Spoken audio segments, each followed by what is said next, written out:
एक आज़ाद मुल्क का आज़ाद प्राइम मिनिस्टर जो अपने मुल्की मफाद में एक फ़ैसला करता है और एक इंडिपेंडेंट फॉरेन पॉलिसी की बात करता है जो कि यूनाइटेड स्टेट्स और ब्रिटेन के इंटरेस्ट में नहीं होती। उस प्राइम मिनिस्टर को उसके लोग भी सपोर्ट कर रहे होते हैं, फिर भी यूएस लोकल पॉलिटिशियंस और मिलिट्री के साथ मिलकर उसकी गवर्नमेंट को गिरा देता है और उन पॉलिटिशियंस को पावर में ले आता है जो यूएस के एजेंडा पे काम कर रहे होते हैं।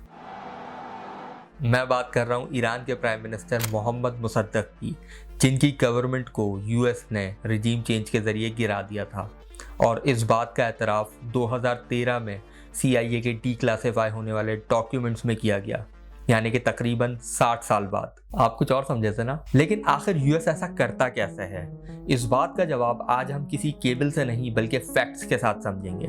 In 1953, the United States, together with Britain, participated in a coup in Iran. Mossadegh and his government were swept from power in favor of General Zahedi. 300 killed and hundreds wounded is a conservative estimate.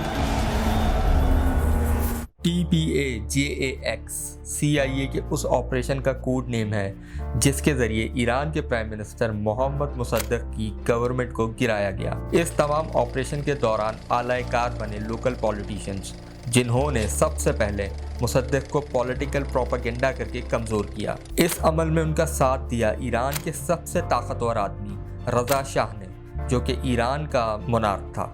Politicians को रिश्वतें दी गईं, military को कू के लिए align किया गया और public को मुसद्दक की गवर्नमेंट के खिलाफ किया गया। लेकिन ये तमाम अटेम्प्ट्स फेल हो गईं, तो नतीजतन मिलिट्री कू के ज़रिए उनकी गवर्नमेंट को गिराया गया और उनको हाउस अरेस्ट कर दिया गया और यहाँ तक कि उनका इंतकाल भी उसी हाउस अरेस्ट के दौरान हुआ।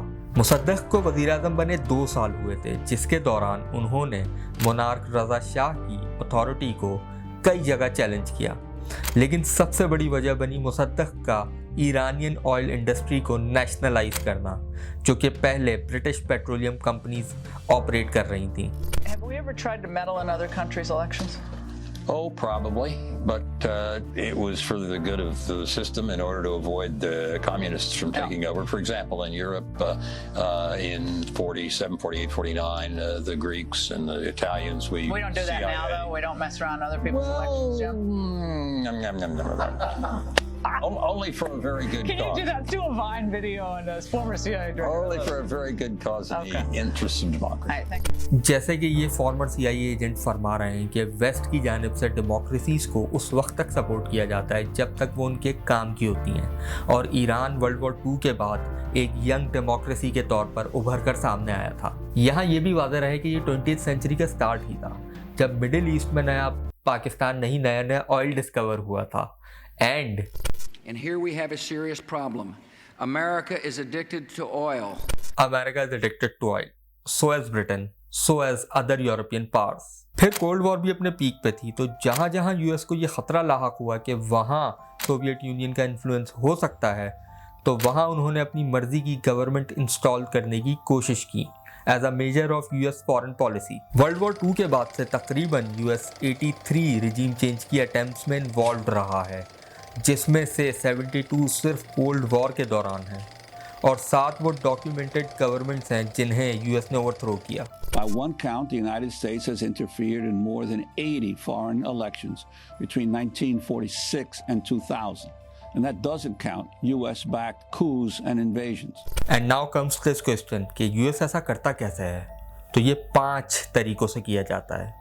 नंबर 1 है ऑपोजिशन को फंड करके, एज ये सबसे सेफेस्ट और सबसे आसान तरीका है। इसके ज़रिए ऑपोजिशन जमातों को पैसे दिए जाते हैं गवर्नमेंट गिराने के लिए, और अगर उससे भी काम नहीं बनता तो फिर मिलिट्री कू भी कराए जाते हैं। और ये न सिर्फ ईरान बल्कि 1963 में साउथ वियतनाम, ब्राज़ील और ग्वाटेमाला में भी कराया जा चुका है। और ये मैं खुद से नहीं कह रहा बल्कि CIA के डीक्लासिफाइड डॉक्यूमेंट्स कह रहे हैं। तो बस वेट कीजिए कुछ सालों में डॉक्यूमेंट्स डीक्लासिफाई होने का। नंबर 2 है थ्रू असैसिनेशन, यानी कि लीडर को मरवा कर ऑपोजिशन पार्टी के लीडर से गवर्नमेंट फॉर्म कराई जाए, जैसे CIA ने कॉन्गो के democratically elected leader Patrice Lumumba के साथ किया। रिपीटेड अटेम्प्ट्स के बाद वो आखिर 1961 में कामयाब हुए, लेकिन लुमुम्बा की पब्लिक सपोर्ट इतनी थी कि वो ऑपोजिशन लीडर को पावर में ना ला सके, नतीजतन 4 साल तक सिविल वॉर जारी रही। और उसके अलावा भी हिस्टोरिकली बहुत से ऐसे प्रीमियर्स गुजरे हैं जिनके जहाज फटे। नंबर 3 है थ्रू इकोनॉमिक असैसिनेशंस, यानी कि इकोनॉमी को बिल्कुल तबाह कर दिया जाए थ्रू वेरियस मीन्स जैसे सैंक्शंस, डेट ट्रैप्स एटसेट्रा। यानी कि महंगाई इतनी बढ़ जाएगी कि गवर्नमेंट चलाना मुश्किल हो जाएगा। 1971 में चिले के खिलाफ ये स्ट्रैटेजी यूज की गई थी जब सल्वाडोर अयांडे ने यूएस की मर्जी के खिलाफ इंडस्ट्रीज की नेशनलाइजेशन शुरू की। तो उस वक्त के यूएस प्रेसिडेंट रिचर्ड निक्सन के CIA को कहे गए ये तारीखी अल्फाज हैं, make the Chilean economy scream, मतलब चीखे निकाल दो। Oh yeah, but he was instructed to. Well, but I hoped it, but he just failed. That's his main problem. He should have kept Allende from getting in.